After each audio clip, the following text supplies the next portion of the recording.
तपती धूप के अंदर 46 डिग्री तापमान पे इस राजस्थान के मान और सम्मान को बचाने की लड़ाई लड़ रहा है। मैं नौजवानों को धन्यवाद दूंगा। 25 तारीख की हमारी रैली है, इसमें सब लोगों को मिलकर 1 लाख की संख्या में जयपुर के अंदर इकट्ठा होकर देश को संदेश देना है कि राजस्थान के लड़ाके अब कमजोर नहीं है। अब अग्निवीर का जो बड़ा आंदोलन देश में होगा उसकी अगुवाई राजस्थान के नौजवान करेंगे, जिस तरह किसानों के आंदोलन की अगुवाई पंजाब के किसानों ने की थी। उसके बाद आंदोलन भाइयों, भजनलाल सरकार बिल्कुल अड़ गई है कि हम ऐसा ही भर्ती रद्द नहीं करेंगे, और इसके कई से कारण है। मैं रोज आपको कहता हूं, सरकार के मंत्री ब्यूरोक्रेट फंस गए इसके अंदर। आरपीएससी के पुनर्गठन का जहां तक मामला है, जिनके बारे में आरोप लगाते हैं, उनके कई न कई चेयरमैन जितने भी हैं उनकी नेताओं से 30 साठगांठ है। तो एक भी चेयरमैन को पूछताछ के लिए नहीं बुलाया। सिर्फ 2 मेंबर जेल के अंदर है। वो इसलिए है कि एक ट्राइबल से आते हैं, एक ओबीसी से आते हैं, लेकिन जितने 4 चेयरमैन दूसरे थे उनको एक को भी 4-5 में एक को भी पूछताछ के लिए एसओजी नहीं बुलाया। हम सीबीआई जांच की मांग कर रहे हैं, एसआई भर्ती को रद्द कराने की मांग करें, रीट लेवल फर्स्ट रद्द करें। जिस तरह माध्यमिक शिक्षा बोर्ड पर उंगली उठी, आरपीएससी भ्रष्टाचार का अड्डा बन गई, और ये अड्डा आज नहीं बनी। 2005 से लेकर 2025 में जितने भी चेयरमैन आरपीएससी के बने, अगर उन सबकी जांच कराएं, उनके सबके रिश्तेदारों की जांच कराएं, किसका रिश्तेदार कहां पे और किसके कितने रिश्तेदार सेलेक्ट हुए अलग अलग पदों पे, तो दूध का दूध और पानी का पानी हो जाएगा। ये जांच कौन कराएगा? सरकार कराएगी। बीजेपी के लोग जो विपक्ष में होते हैं मांग करते हैं कि हम ही आए तो ये कर देंगे वो कर देंगे, और फिर कांग्रेस वाले बाद में आते होकर हम करेंगे, लेकिन करता कोई नहीं है। 70 साल इस राजस्थान को कांग्रेस बीजेपी ने मिलकर लूटा। एक सांपनाथ है, दूसरा नागनाथ है। मैं आह्वान करता हूं राजस्थान के नौजवानों का, ये लड़ाई राजस्थान के नौजवानों की लड़ाई है। अगर आप चाहते हो कि आने वाली भर्तियां, आने वाले पेपर लीक नहीं हो, ओएमआर सीट नहीं बदली जाए, थाने तहसील में किसी नौजवान पर अत्याचार नहीं हो, अपराध का अड्डा राजस्थान नहीं बने, नशे का अड्डा राजस्थान नहीं बने, तो भाइयों 25 तारीख को आपको ताकत दिखानी है। 1 लाख जवानों को इस राजधानी को घेरना है और राजधानी के अंदर एंट्री करनी है और दिखाना है कि राजस्थान का नौजवान कमजोर नहीं है। हाँ, 66 साल बाद पार्टी बनी, पहली आरएलपी पार्टी। लोग कांग्रेस और बीजेपी को वोट देने का आदी है। कई तरह के समीकरण बनते हैं, कई तरह टिकट वितरण सही नहीं होता। आपको पता है आर्थिक संसाधनों की कितनी कमी है। पार्टी बना के और ईमानदारी के साथ दिल्ली के नेताओं से लड़ना, इन दोनों बड़ी पार्टियों से लड़के अपने आप को स्थापित करने में बड़ा समय लग जाता है। मैं धन्यवाद दूंगा राजस्थान के नौजवानों का कि आपने हमेशा मेरा साथ दिया। हो सकता है 18 से 23 में हमारी सीट ज्यादा आनी चाहिए थी, क्योंकि किसानों के लिए सत्ता छोड़ के सड़क पाया। दुर्भाग्य से नौजवान इस बात को समझ नहीं पाया और चुनाव के समय जातियों में बट गया। आज देखिए, जब हम लड़ रहे हैं, संघर्ष कर रहे हैं, तो भारतीय जनता पार्टी के कई लोग इस राजस्थान में जातीय जहर घोलने का काम कर रहे हैं। मैं नौजवानों से आग्रह करूंगा कि जातीय जहर घोलने वाले पे लगा रहा था, भजनलाल जी भी उसी में चल पड़े। सारे ब्यूरोक्रेट इनको चला रहे हैं। और तो और आज जेटीए की जो कॉपी, उसमें न तो विक्षक के साइन है, न कैंडिडेट के, और न अंगूठा है। आराम से ओएमआर सीट को बदल सकते हो अंदर, इनके पास सबूत ही नहीं। तो ये सबसे बड़ा फेलियर जो भजनलाल सरकार का है, वो आज का जेटीए का जो एग्जाम है, ये इसकी एक बानगी है, ये एक उदाहरण है। पता नहीं ये जो कर्मचारी चयन बोर्ड है ये किस तरह धांधलियां कर रहा है, कौन इसका चेयरमैन है। वो कह रहा मिस प्रिंट हो गया साहब, चूक हो गई, आपको तो रद्द कर देंगे, आपको तो ये कर देंगे।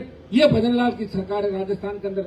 इसलिए आप दोनों पार्टियों को देख चुके हो, आपके लिए कोई नहीं लड़ रहा है, लोग खुद के लिए लड़ रहे हैं। और आपके लिए जो लड़ रहा है उसको भी लोग अलग तरीके से ले रहे हैं। राजस्थान के अंदर कई तरह की बातें आएंगी सोशल मीडिया पे, कई तरह की तोड़ मरोड़ की बातें करेंगे।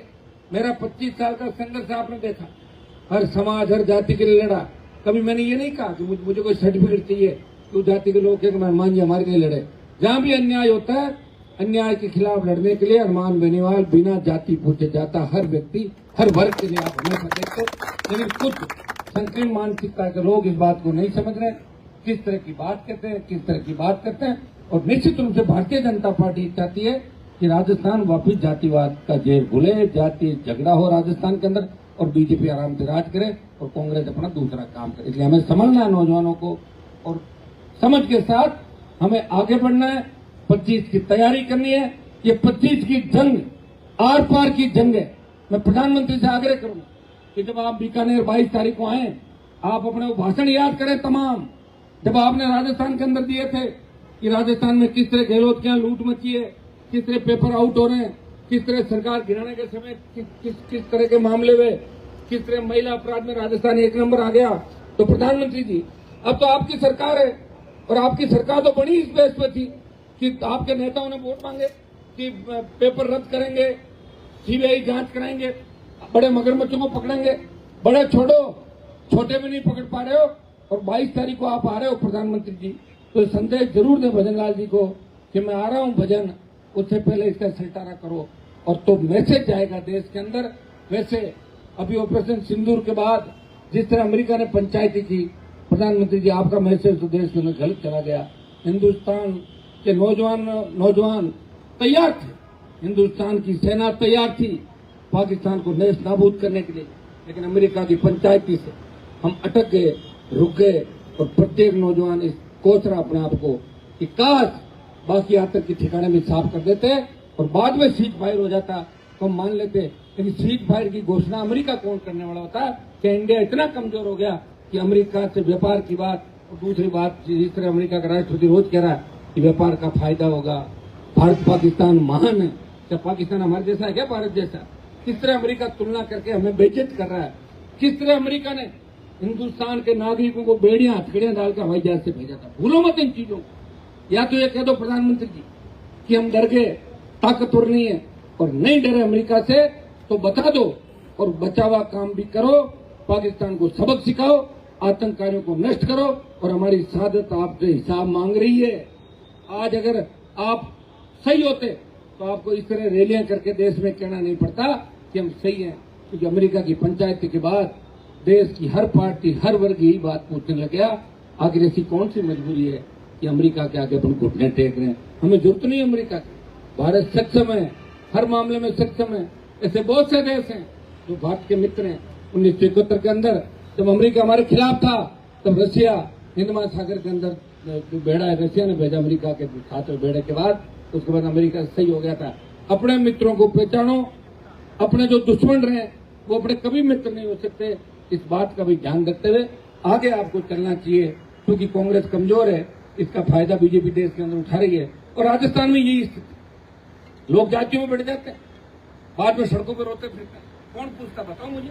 कभी एनकाउंटर कर देते पुलिस वाले, कभी और कहीं ले जाके, कभी दूसरे मामले में, कभी तीसरे मामले में। भाइयों कोई नहीं पूछ रहा। एक व्यक्ति है जो राजस्थान में आपके मान और सम्मान की लड़ाई लड़ रहा है।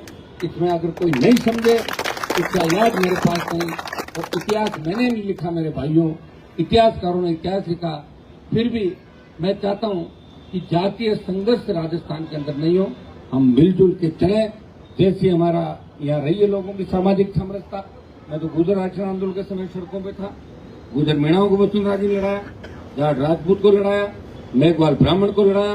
लेकिन हनुमान बेनीवाल ने आरएलपी बनाने के बाद तमाम जातियों को टिकट दिए और हर वर्ग, हर जाति के नेता तैयार किए। वो नौजवान आज प्रदेश के कोने कोने के अंदर हर जाति का नौजवान राष्ट्रीय लोकतांत्रिक पार्टी तैयार होके और अपने आप स्थापित हुआ, खड़ा हुआ और दूसरी पार्टियों के अंदर उनकी पूछ हुई। ये पौधा मैंने लगाया था राष्ट्रीय लोकतांत्रिक पार्टी का। आपके संगत वट बनेगा।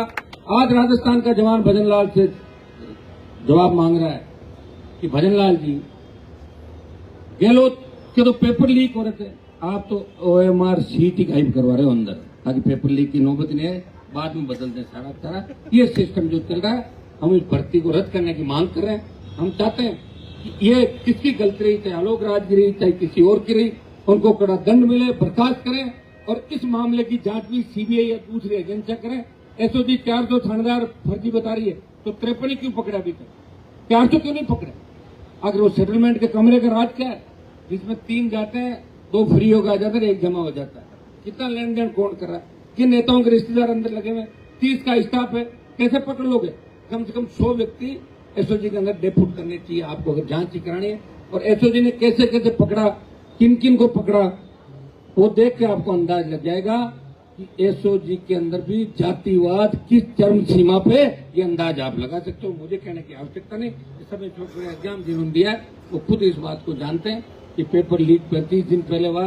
क्या पेपर लीक एक जाति थोड़ी लेके गई थी, हर जाति में बटा था पेपर, हर जाति के लोग थे, उन्होंने पेपर लीक भी कराए और उसके बाद एसआई भी बनाए, लेकिन पकड़े कहाँ जा रहे?